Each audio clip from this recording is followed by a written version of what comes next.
So hi trader. So today morning market அப்டேட்டில் சைனாவுடைய CBI data வந்திருக்கு. So அது கூடயே வந்து ஜப்பானுடைய கரண்ட் அக்கௌண்ட்டுடைய டெஃபிசிட் ரொம்ப மோசமாக வந்திருக்கு. ஸோ சவுதி அரேபியாவுடைய ஜிடிபி க்ரோத்து ஆசமாக வந்திருக்கு. ஸோ இது கூடவே வந்து யூஎஸ் ஒரு சில அனௌன்ஸ்மெண்ட் கொடுத்துருக்காங்க. ஸோ இது எந்த லெவலுக்கு மார்க்கெட்டை இம்பேக்ட் பண்ணும் அப்படிங்கிறத வீடியோ எண்டில் நீங்கள் வந்து கமெண்ட்டில் போடுங்க.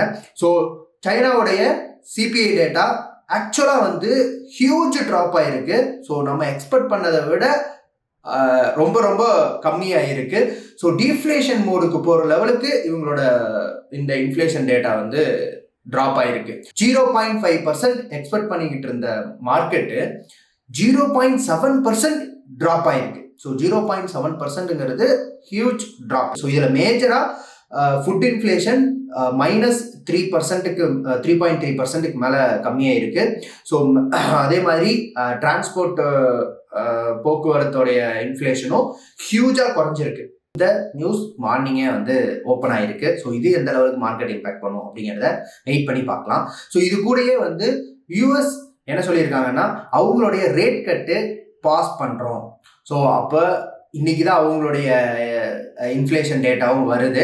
ஸோ அது எந்த லெவலுக்கு இருக்க போகுது அப்படிங்கிறது தெரில. ஸோ பாசிட்டிவாக வந்தால் மட்டும்தான் அவங்க வந்து ரேட் கட்ஸ் இம்ப்ளிமெண்ட் பண்ணுவாங்க. பட் இது வந்து ஒரு டிரான்சிஷன் பீரியட் அப்படின்னு ட்ரம்ப்பு ப்ரெஸ் மீட்டில் சொல்லியிருக்கிறாரு.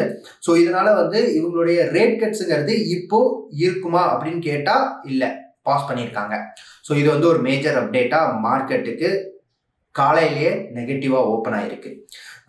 தென் அது கூடயே வந்து பார்த்தீங்கன்னா ஸோ ஜப்பானுடைய கரண்ட் அக்கௌண்ட் டெஃபிசிட் வந்து ஹியூஜாக ட்ராப் ஆகிருக்கு. ஸோ ஆக்சுவலாக வந்து 256 பில்லியனாக அவங்க வந்து டெஃபிசிட்டுக்கு கொண்டு வந்திருக்காங்க. ஸோ ரொம்ப ரொம்ப ரொம்ப பேட் நியூஸ் தான். ஆக்சுவலாக வந்து 356 பில்லியனில் இருந்த ஜப்பானுடைய கரண்ட் டெஃபிசிட்ஸ் வந்து இன்னைக்கு 256ங்கிறது ரொம்ப ரொம்ப ஹியூஜ் ட்ராப். ஸோ இதில் மேஜர் இம்பேக்ட் எங்கன்னு கேட்டிங்கன்னா இவங்களுடைய எக்ஸ்போர்ட் பிஸ்னஸ் ரொம்ப ரொம்ப ட்ரமாஸ்டிக்காக ட்ராப் ஆகிருக்கு.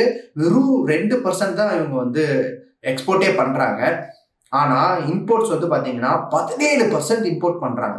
ஸோ இந்த கேப்பே வந்து அந்த எக்கனாமிக்கில் வந்து ஸ்லோ டவுன் பண்ணுறதுக்கு ஹியூஜ் காரணமாக அமைஞ்சிருக்கு. ஸோ சவுதி அரேபியா அவங்களுடைய ஜிடிபி க்ரோத்து இன்க்ரீஸ் ஆகிருக்கு.